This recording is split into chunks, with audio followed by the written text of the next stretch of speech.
दोस्तों आज के वीडियो में हम देखेंगे 200 से अधिक साइंस जीके के क्वेश्चन। और ये ऐसे क्वेश्चन हैं दोस्तों जो लगातार परीक्षाओं में ये रिपीट होते रहे हैं। तो यदि आप किसी भी गवर्नमेंट एग्ज़ाम की तैयारी कर रहे हैं, चाहे वो टेट हो, चाहे सीटेट हो या यूपी ट्रिपल एससी पेट की तैयारी कर रहे हैं, तो ये क्वेश्चन आपके लिए बहुत ही रामबाण साबित होने वाले हैं। और मेरा दावा है कि इन क्वेश्चंस से बाहर आपके कोई भी क्वेश्चंस नहीं आने वाले हैं। तो बने रहिए वीडियो में अंत तक मेरे साथ, बिना वीडियो को स्किप किए हुए। और दोस्तों वीडियो शुरू करने से पहले आपसे अवश्य कहना चाहेंगे कि यदि आप चैनल पर पहली बार विजिट कर रहे हैं और चाहते हैं कि इसी तरह की महत्वपूर्ण स्टडी कंटेंट आपको मिलती रहे, तो चैनल को सब्सक्राइब कर लीजिए। आइए शुरू करते हैं। पहला क्वेश्चन है दोस्तों कि बच्चों का मानसिक एवं शारीरिक विकास अवरुद्ध हो जाता है। तो ये पूछा जाता है किसकी कमी से बच्चों का मानसिक एवं शारीरिक विकास अवरुद्ध हो जाता है। तो ये थायरॉक्सिन की कमी से होता है। आगे देखते हैं, रक्तचाप मापने वाला यंत्र ये क्या कहलाता है? तो ये कहलाता है स्फिग्नोमैनोमीटर। याद रखेंगे, बहुत पूछा जाता है। और अगला प्रश्न है कि मनुष्य सुन नहीं सकता। तो यहाँ पर आपको ये बताना है कि मनुष्य किस प्रकार की तरंगों को नहीं सुन सकता। तो मनुष्य पराश्रव्य तरंगों को नहीं सुन सकता है। और आपको बता दें कि पराश्रव्य तरंगे हैं, इनकी जो आवृत्ति होती है ये 20,000 हर्ट्ज से अधिक होती है। तो याद रखेंगे 20,000 हर्ट्ज से अधिक होती है, इनको मनुष्य नहीं सुन सकता। और अगला है कि स्वायत्त रक्त का औसत जीवन काल कितना होता है? तो ये होता है 1 से 4 दिन। याद रखेंगे।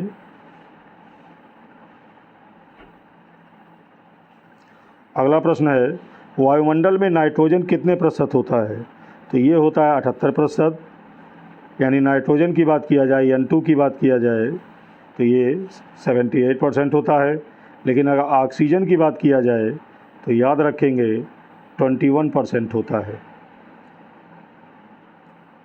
अगले प्रश्न पर आते हैं, अस्थाई तथा अस्थाई कठोरता जो जल की है ये किसके कारण दूर होती है? तो ये दूर होती है सोडियम कार्बोनेट से।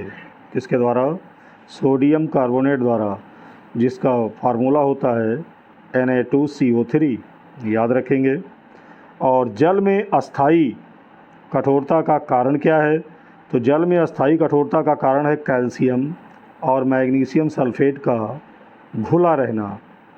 यानी जल में कैल्शियम और मैग्नीशियम सल्फेट के घुले रहने से जल में अस्थाई कठोरता आती है। याद रखेंगे। अगला है, कैमरा दूरबीन के लेंस विद्युत बल्ब तथा धूप के चश्मा में कौन सा कांच प्रयोग होता है? क्वेश्चन एक बार फिर रिपीट कर दें। कैमरा, दूरबीन के लेंस और विद्युत बल्ब, यहाँ बल्ब होना चाहिए, बल्ब तथा धूप के चश्मे में किस प्रकार के कांच का प्रयोग होता है? तो ये फ्लिंट कांच का प्रयोग होता है। दोस्तों कांच दो प्रकार के होते हैं, फ्लिंट कांच और क्राउन कांच। याद रखेंगे। अगला है, पारा, तांबा तथा एल्युमिनियम के प्रमुख अयस्क ये कौन कौन से हैं? तो पहला है डोलोमाइट, और दूसरा है लाइटर, और अगला है प्रेनोकाइट। याद रखेंगे। और अगला है कांसा मिश्र धातु। मिश्र धातु किसे कहते हैं? तो मिश्र धातुएँ होती है जिसमें एक से अधिक धातुएँ होती हैं। तो कांसा मिश्र धातु किसका है? तो याद रखेंगे तांबा और टीन का है। और सबसे हल्की धातु की बात किया जाए तो यह है लिथियम। याद रखेंगे। अगला है, फलों को पकाने के लिए प्रयोग की जाती है कौन सी गैस? तो याद रखेंगे फलों को पकाने के लिए एसिटिलीन गैस प्रयोग की जाती है। और लोहे को इस्पात में बदलने के लिए प्रयोग किया जाता है कौन सी धातु? ये निकेल धातु है। और अगला प्रश्न है, विटामिन की खोज किसने किया था? तो ये किया था फंक ने। याद रखेंगे। और प्राकृतिक गैस किसका मिश्रण होती है? तो ये होती है ब्यूटेन, पेंटेन, यानी ब्यूटेन और पेंटेन का मिश्रण होती है। याद रखेंगे। और अगला है, एलपीजी यानी लिक्विड पेट्रोलियम गैस में गंध जो हमको महसूस होती है उसके लिए क्या मिलाया जाता है? तो याद रखेंगे सल्फ़र के यौगिक और मिथाइल मरकैप्टन यानी मिथाइल मरकैप्टन मिलाया जाता है, जिससे गैस की जो गंध हमें महसूस होती है वो इसी के कारण होती है। फिर अगला है विद्युत का सबसे अच्छा सुचालक, तो यह है चांदी, याद रखेंगे। अगला है कृत्रिम वर्षा के लिए उपयोग में क्या लाया जाता है? तो कृत्रिम वर्षा के लिए सिल्वर आयोडाइड का प्रयोग किया जाता है, याद रखेंगे। और अगला है लोहा निकेल एवं क्रोमियम की मिश्रित धातु, ये क्या है? यानी लोहा निकेल और क्रोमियम को मिलाकर जो मिश्र धातु बनती है वो कौन सी धातु है? तो वो बनता है स्टेनलेस स्टील, याद रखेंगे। अगला है हड्डियों और दांतों में क्या उपस्थित रहता है? तो ये उपस्थित रहता है कैल्शियम फास्फेट, याद रखेंगे। और अगला है सोल्डर यानी टाँका जो लगाया जाता है, किसका मिश्रण होता है? तो ये सीसा एवं टीन का होता है, याद रखेंगे। अगला है शुद्धतम सोना की शुद्धता कितनी होती है? तो ये यूपी SSSC पेट में पूछा गया प्रश्न है। तो शुद्धतम सोना की जो शुद्धता होती है ये होती है 24 कैरेट, याद रखेंगे। और अगला है लोहे का सबसे शुद्धतम रूप कौन सा है? तो यह है पिटवा लोहा, याद रखेंगे। और सबसे कठोर पदार्थ की बात किया जाए तो सबसे कठोर पदार्थ ये हीरा होता है। और प्राकृतिक रबर ये किसका बहुलक होता है? तो ये होता है आइसोप्रीन का, किसका होता है? आइसोप्रीन का। और अगला है मानव द्वारा संश्लेषित पहला रेशा कौन सा था? तो मानव द्वारा संश्लेषित पहला रेशा था नायलॉन, याद रखेंगे। अगला है सबसे उत्तम कोयला कौन सा माना जाता है? तो ये माना जाता है एंथ्रेसाइट को, याद रखेंगे। और नॉन स्टिक के बर्तनों की परत ये किसकी बनी होती है? तो याद रखेंगे टेफ्लॉन की बनी होती है। और अगला है वायुमंडल में नहीं पाई जाने वाली अक्रिय गैस कौन सी है? यानी अक्रिय गैस तो है लेकिन वायुमंडल में नहीं पाई जाती, तो ये कौन सी है? रेडॉन, याद रखेंगे।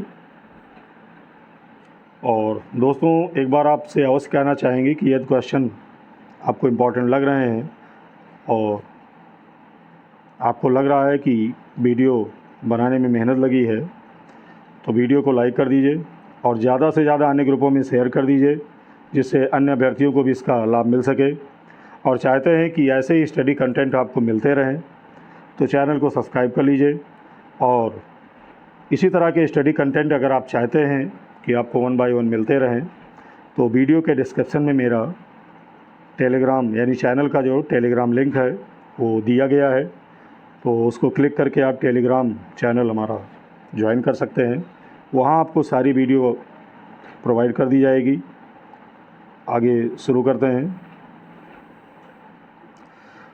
गुब्बारों में प्रयोग होता है, तो गुब्बारों में किस गैस का प्रयोग होता है? याद रखेंगे हीलियम गैस का। किसका प्रयोग होता है? हीलियम गैस का। और फोटोग्राफी में उपयोग होता है तो कौन से तत्व का उपयोग होता है? ये उपयोग होता है सिल्वर ब्रोमाइड का, याद रखेंगे। और अगला है जल की अस्थायी कठोरता का क्या कारण है? तो ये क्वेश्चन रिपीट हो गया है। अभी मैंने बताया आपको कि जल की अस्थायी कठोरता का कारण है कैल्शियम और मैग्नीशियम के बाइकार्बोनेट। ये जल में घुले रहते हैं, इन्हीं के कारण जल में अस्थायी कठोरता होती है। और लोहे को जंग से बचाने के लिए किसकी परत चढ़ाई जाती है? तो ये चढ़ाई जाती है जिंक की परत, याद रखेंगे। अगला है विद्युत धारा मापी जाती है, तो विद्युत धारा को जिस यंत्र से मापते हैं उसको कहते हैं अमीटर, याद रखेंगे। लेकिन अगर विभवांतर आपसे पूछा जाए कि विभवांतर को किससे नापा जाता है, तो विभवांतर को वोल्ट मीटर से नापा जाता है, याद रखेंगे। किससे नापा जाता है? वोल्ट मीटर से। तो ये भी पूछा जाता है, याद रखेंगे। अगला है अदिश राशियाँ, तो अदिश राशियाँ कार्य है, ऊर्जा है, ताप है, समय है, चाल है, ये सभी अदिश राशियाँ हैं। और सदिश राशियों की बात किया जाए तो सदिश राशियों का उदाहरण है त्वरण, बल, विस्थापन और संवेग, याद रखेंगे। और अगला प्रश्न है कि सबसे अधिक तथा सबसे कम तरंगदैर्घ्य किसकी होती है, किस रंग के प्रकाश की होती है? तो ये होती है, याद रखेंगे कि सबसे अधिक तरंगदैर्घ्य लाल रंग की होती है और सबसे कम तरंगदैर्घ्य होती है बैंगनी रंग के प्रकाश की। और सबसे प्रत्यास्थ पदार्थ होता है स्टील, याद रखेंगे इसकी प्रत्यास्थता सर्वाधिक होती है। और परमाणु के नाभिक में क्या पाए जाते हैं? तो परमाणु के नाभिक में प्रोटॉन तथा न्यूट्रॉन पाए जाते हैं, याद रखेंगे। अगला है सबसे कठोर धातु। तो सबसे कठोर धातु ये है प्लेटिनम, याद रखेंगे। और शुष्क बर्फ़ की बात किया जाए तो शुष्क बर्फ़ किसको कहते हैं? तो ये कहते हैं ठोस कार्बन डाइऑक्साइड को, याद रखेंगे।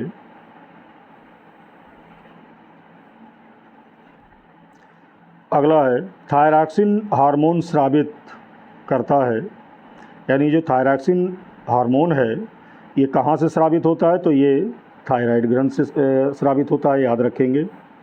कहाँ से स्रावित होता है? थायराइड ग्रंथ से। और मछलियाँ सांस लेती हैं किसके द्वारा? गिल्स के द्वारा, याद रखेंगे। और अगला है कि तने के रूपांतरण का उदाहरण।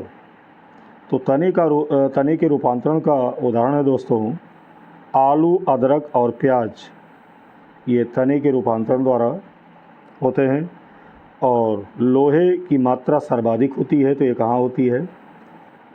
पालक के पत्तों में, यानी पालक के पत्तों में सर्वाधिक आयरन पाया जाता है, याद रखेंगे। अगला है कि स्वस्थ शरीर में खून की मात्रा, यानी जो ब्लड की मात्रा होती है ये कितनी होती है? तो ये माना गया है 5.6 लीटर, यानी 5.5 लीटर के लगभग में। और वायुमंडल में ऑक्सीजन की मात्रा संतुलित होती है किसके द्वारा? तो ये संतुलित होती है प्रकाश संश्लेषण के द्वारा, याद रखेंगे। और अगला है कवकों का अध्ययन विज्ञान की जिस शाखा के अंतर्गत किया जाता है उस शाखा का नाम है माइक्रोलॉजी। बहुत पूछा जाता है, इंपॉर्टेंट है, याद रखेंगे। और अगला है हड्डियों में मुख्यतः पाया जाता है, तो क्या पाया जाता है? हड्डियों में मुख्यतः पाया जाता है कैल्शियम और फास्फोरस, याद रखेंगे। अगला प्रश्न है मानव में गुणसूत्रों की संख्या कितनी होती है? तो मानव में गुणसूत्रों की संख्या पूछा जाए तो ये 46 होती है, लेकिन कितने जोड़े गुणसूत्र होते हैं? तो याद रखेंगे 23 जोड़े होते हैं। ये आपको याद रखना होगा कि संख्या 46 होती है और जोड़े की बात किया जाए तो 23 जोड़े गुणसूत्र होते हैं। अगला है रक्त कणिकाओं का निर्माण, ये कहाँ होता है? तो ये होता है अस्थिमज्जा में। बहुत पूछा गया, बहुत बार पूछा गया क्वेश्चन है। और अगला है इंसुलिन शरीर में, आपको बताना है कहाँ बनती है? तो इंसुलिन शरीर में अग्नाशय में बनती है, यानी अग्नाशय द्वार में बनती है। और अगला है राइबोसोम पादप का, यानी राइबोसोम पादप का भूमिगत प्रारूप है। ये कौन सा प्रारूप है? ये तना होता है, याद रखेंगे। और शरीर में सबसे मजबूत हड्डी कौन सी है? तो याद रखेंगे ये पाई जाती है जबड़े की हड्डी। और अगला है शरीर की अगर सबसे लंबी अस्थि की बात किया जाए, लंबी हड्डी की बात किया जाए, तो ये जांघ की हड्डी है। आपको कमेंट करके बताना है कि इस हड्डी का नाम क्या है। और अगला है हृदय 1 मिनट में कितनी बार धड़कता है? तो ये 72 बार धड़कता है। और रक्त से अशुद्ध पदार्थों को अलग करता है, तो रक्त से अशुद्ध पदार्थों को ये किडनी अलग करती है, याद रखेंगे। और अगला है शरीर की सबसे बड़ी कोशिका। तो दोस्तों शरीर की जो सबसे बड़ी कोशिका है ये तंत्रिका तंत्र की कोशिका है, ये याद रखेंगे। और अगला है हाइड्रोफोबिया, ये किससे संबंधित है? तो ये कुत्ते के काटने से संबंधित होता है, याद रखेंगे। अगला है वायरोलॉजी में किसका अध्ययन किया जाता है? यानी वायरोलॉजी किससे संबंधित है? तो याद रखेंगे विषाणुओं के अध्ययन से संबंधित है। और अगला है खून का थक्का किसके कारण नहीं जमता? तो याद रखेंगे हीमोफीलिया रोग में। अगर किसी को हीमोफीलिया रोग हो गया है तो खून का थक्का नहीं जमता है, याद रखेंगे। अगला है ट्रेकोमा एवं ग्लूकोमा रोग संबंधित है। तो ट्रेकोमा एवं ग्लूकोमा जो रोग संबंधित है ये आँख से संबंधित होता है, याद रखेंगे। और अगला है प्लाज्मोडियम परजीवी है। तो प्लाज्मोडियम परजीवी ये किसका है? मलेरिया रोग का है, याद रखेंगे।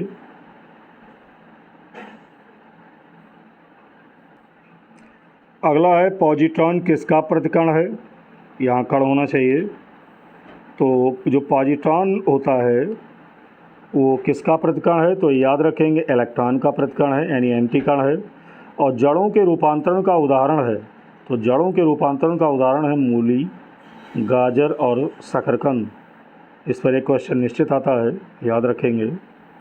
और अगला है तारों के टिमटिमाने का क्या कारण है? तो तारों के टिमटिमाने का कारण है प्रकाश का अपवर्तन, याद रखेंगे। और अगला है इंद्रधनुष कैसे बनता है? तो ये पूछा जाता है। तो आपको बता दें कि सूर्य के ठीक विपरीत हीरा का चमकना तथा मृत मरीचिका बनने का कारण है। तो ये किसके कारण होता है? तो याद रखेंगे पूर्ण आंतरिक परावर्तन के कारण। यानी आपको इतना याद रखना है कि इंद्रधनुष बनता है पूर्ण आंतरिक परावर्तन के कारण, साथ साथ सूर्य के ठीक विपरीत हीरे का चमकना भी इसी के कारण होता है, और मृत मरीचिका बनने का कारण भी यही है। और अगला है पित्त उत्पन्न होता है, कहाँ उत्पन्न होता है? तो ये यकृत में उत्पन्न होता है। अगले क्वेश्चन पर आते हैं। स्वस्थ मनुष्य का रक्तचाप यानी ब्लड प्रेशर कितना होता है? तो याद रखेंगे 120/80, यानी अधिकतम होता है 120 और न्यूनतम कितना होता है? 80 होता है। और अगला है समुद्र का जल नीला किसके कारण दिखाई देता है? तो याद रखेंगे प्रकाश के प्रकीर्णन द्वारा समुद्र का जल नीला दिखाई देता है। और अगला है वायु का बुलबुला जल में किस लेंस की भांति व्यवहार करता है? तो ये अवतल लेंस की भांति व्यवहार करता है।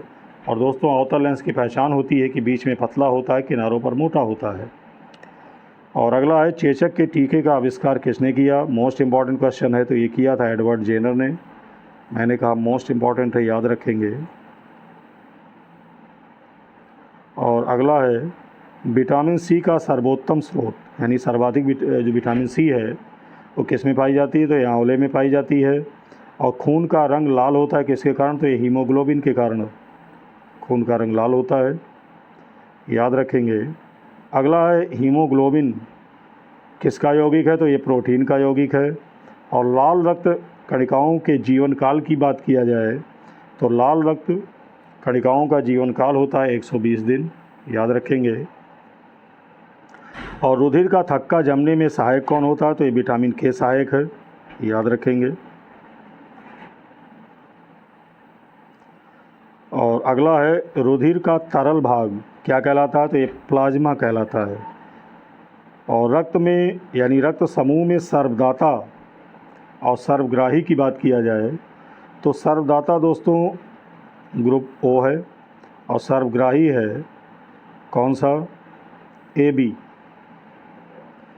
और अगले प्रश्न पर आते हैं। मानव शरीर में गुर्दों का प्रमुख कार्य, तो मानव शरीर में गुर्दों का प्रमुख कार्य है शरीर से बेकार द्रव्यों को बाहर निकालना। और अगला है किसकी कमी से रतौंधी रोग होता है? तो ये बहुत पूछा गया क्वेश्चन है। तो ये विटामिन ए की कमी से होता है। और अगले प्रश्न की बात करें तो अगला प्रश्न है कि शरीर में कुल हड्डियों की संख्या कितनी होती है? तो याद रखेंगे 206 होती है, बहुत बार पूछा गया क्वेश्चन है। अगला प्रश्न है विटामिन ए का सर्वोत्तम स्रोत। तो ये विटामिन ए का सर्वोत्तम स्रोत गाजर को माना गया है। और जठर रस में पाया जाता है कौन सा अम्ल? तो याद रखेंगे हाइड्रोक्लोरिक अम्ल पाया जाता है, और इसका फार्मूला है HCl, याद रखेंगे। लाइकेन में परस्पर सहजीवी मौजूद होते हैं। तो ये सहजीवी होते हैं कवक और शैवाल, याद रखेंगे। अगला है लार में पाया जाने वाला एंजाइम क्या कहलाता है? तो ये कहलाता है टाइलिन। और हीमोग्लोबिन में पाया जाने वाला तत्व है, तो ये कौन सा तत्व है दोस्तों? ये लोहा है, याद रखेंगे। और अगला है प्रोटीन का पाचन तो प्रोटीन का पाचन ये होता है छोटी आंत में। और भोपाल गैस कांड में किस गैस का यानी किस पदार्थ का रिसाव हुआ था, ये बहुत पूछा जाता है। तो याद रखेंगे मिथाइल आइसोसाइनाइड का रिसाव हुआ था, जिससे बहुत सारे लोग मारे गए थे। और अगला है यूरिया अधिकतम मात्रा में कहाँ पाई जाती है, तो ये यूरिन में पाई जाती है यानी मूत्र में पाई जाती है। और अगला प्रश्न है पेप्सिन, ये किसका उदाहरण है, तो पेप्सिन एंजाइम का उदाहरण है। और दूध में विटामिन, आपको बताना है कि दूध में कौन सा विटामिन नहीं पाया जाता है, तो याद रखेंगे विटामिन सी दूध में नहीं पाया जाता है। और अगला है टॉक्सिन, क्या है, तो टॉक्सिन एक जहरीला पदार्थ है, याद रखेंगे। और अगला है एंजाइम की रचना होती है किसके द्वारा, तो एंजाइम की रचना होती है एमिनो अम्ल से, यानी एंजाइम की रचना अमीनो अम्ल से होती है, याद रखेंगे। और अगला है फलों और सब्जियों में कौन सा विटामिन नहीं होता है, तो याद रखेंगे विटामिन डी फलों और सब्जियों में नहीं होता है। अगला है मलेरिया का परजीवी, तो मलेरिया का परजीवी ये होता है मादा एनीफ्लेज मच्छर, यानी मादा एनीफ्लेज मच्छर मलेरिया का परजीवी है। और मानव मूत्र में क्या उत्सर्जित होता है, तो मानव मूत्र में उत्सर्जित होता है विटामिन सी, याद रखेंगे। और अगला है दूध में जो प्रोटीन उपस्थित होता है ये कौन सा है, तो ये प्रोटीन है कैसीन, यानी दूध में उपस्थित प्रोटीन कैसीन है। और मेढक के हृदय में कितने भाग होते हैं, तो याद रखेंगे 3 भाग होते हैं। और मानव शरीर की सबसे महत्वपूर्ण ग्रंथि की बात किया जाए तो यह है पिट्यूटरी ग्रंथ, बहुत बार पूछा गया प्रश्न है। दोस्तों यदि वीडियो को अभी तक लाइक नहीं किया है तो लाइक कर दीजिए और ज़्यादा से ज़्यादा अन्य ग्रुपों में शेयर कर दीजिए। यदि आपको लगता है कि महत्वपूर्ण चीज़ें आपको कराई जा रही हैं। और अगला प्रश्न है मानव शरीर में प्रचुर मात्रा में पाया जाता है, तो क्या पाया जाता है, कैल्शियम पाया जाता है। और अगला है आनुवांशिकता का नियम है, इसको देने वाले यानी इसके जन्मदाता कौन है, तो याद रखेंगे ग्रेगर जॉन मेंडल हैं, उनका पूरा नाम है ग्रेगर जॉन मेंडल। और अगला प्रश्न है किसान का जो परम सहायक यानी किसान का मित्र कह लीजिए किसको कहा गया है, वो केचुआ को कहा गया है। और कोशिका शब्द का निर्माण किसने किया था, तो कोशिका शब्द की खोज या यूँ कह लीजिए कोशिका शब्द का निर्माण और कोशिका की खोज तो ये किया था रॉबर्ट ब्राउन ने। और सबसे बड़ा फल तथा पुष्ट है तो ये है आर्किड्स तथा रेफ्लेक्सिया, याद रखेंगे आर्किड्स तथा रेफ्लेक्सिया। और अगला प्रश्न है स्तंभकंद, घनकंद, शकलकंद तथा प्रकंद का उदाहरण कौन कौन से हैं, तो याद रखेंगे आलू है, केसर है, प्याज है तथा अदरक है। और अगला है अमरूद, अंगूर, शरीफा तथा टमाटर के खाने योग्य कौन से भाग हैं, तो आपको बता दूं कि अमरूद, अंगूर, शरीफा तथा टमाटर का जो खाने योग्य भाग है वो फल भित्ति कहलाता है, याद रखेंगे। अगला है आम, पपीता तथा बेर के खाने योग्य भाग कौन से हैं, तो आम, पपीता तथा बेर का जो खाने योग्य भाग है वो मध्य फल भित्ति कहलाता है, याद रखेंगे। अदरक तथा आलू का अगर खाने योग्य भाग हम बात करें तो अदरक तथा आलू का खाने योग्य भाग ये तना होता है, याद रखेंगे। और अगला है कि पिट्यूटरी ग्रंथि कहाँ पाई जाती है, तो पिट्यूटरी ग्रंथि मस्तिष्क में पाई जाती है, इम्पॉर्टेंट क्वेश्चन है। और अगला है 2 प्रमुख वंशानुगत रोग कौन कौन से हैं, तो पहला है वर्णांधता जिसको कलर ब्लाइंडनेस कहते हैं, और दूसरा हीमोफीलिया, ये वंशानुगत रोग होते हैं जो पीढ़ी दर पीढ़ी ट्रांसफ़र होते हैं। अगला है कि बर्तनों में पॉलिश यानी कलई के लिए किसका उपयोग होता है, तो याद रखेंगे अमोनियम क्लोराइड का उपयोग होता है। और पटाखे में हरा रंग किसके कारण होता है, तो याद रखेंगे बेरियम के कारण, किसके कारण, बेरियम के कारण। और अगला प्रश्न है दोस्तों एक अश्वशक्ति यानी 1 हॉर्स पावर जो शक्ति है वो किसके बराबर होती है? तो एक अशुशक्ति ये 746 वाट के बराबर होती है, याद रखेंगे। और जल का घनत्व अधिकतम तथा आयतन न्यूनतम कितने ताप पर होता है? तो याद रखेंगे ये 4 डिग्री सेल्सियस पर होता है। अगला है, पदार्थ का लघुत्तम जो भाग है यानी अंश है वो क्या है?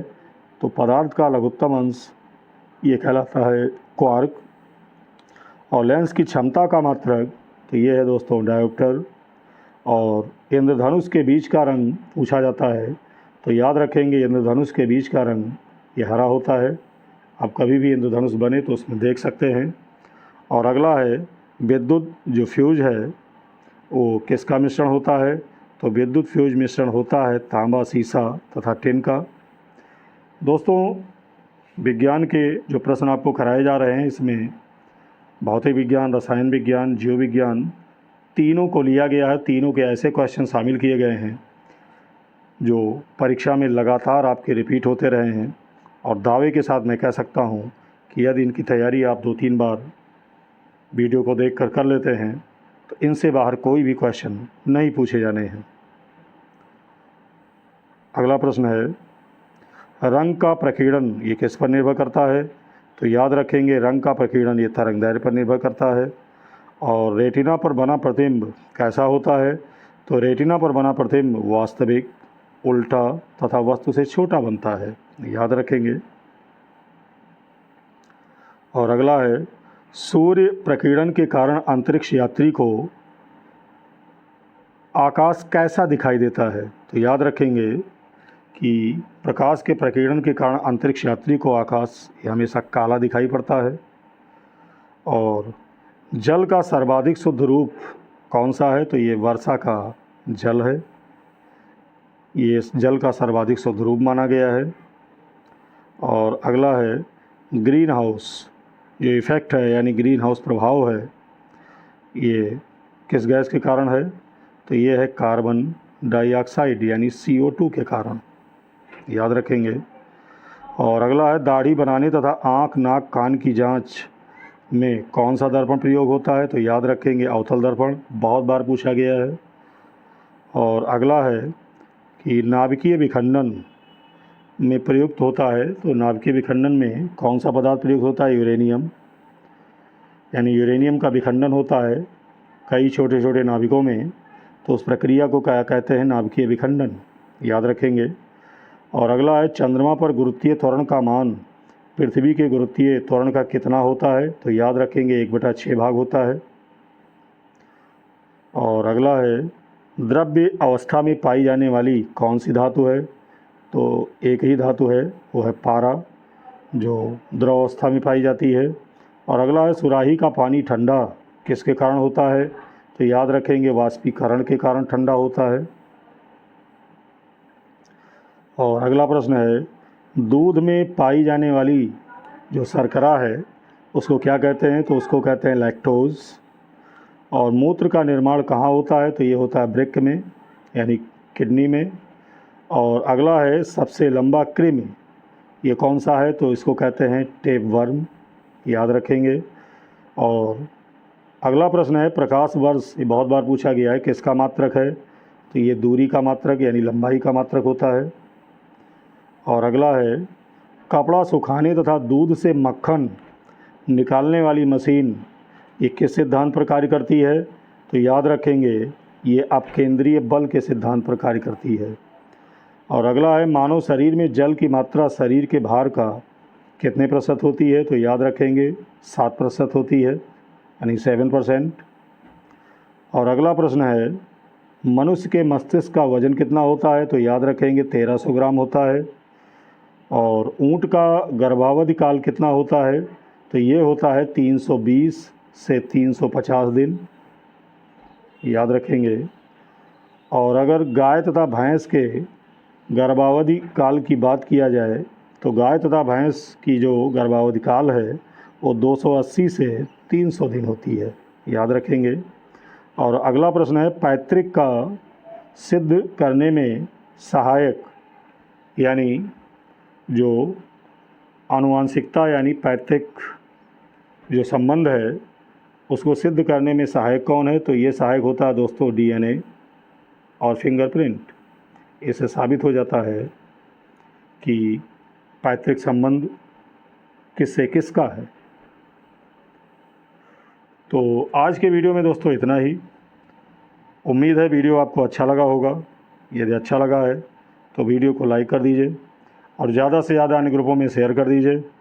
और आगे भी चाहते हैं कि महत्वपूर्ण स्टडी कंटेंट इस चैनल के माध्यम से आपको मिलता रहे, तो चैनल को सब्सक्राइब कर लीजिए। बहुत बहुत धन्यवाद।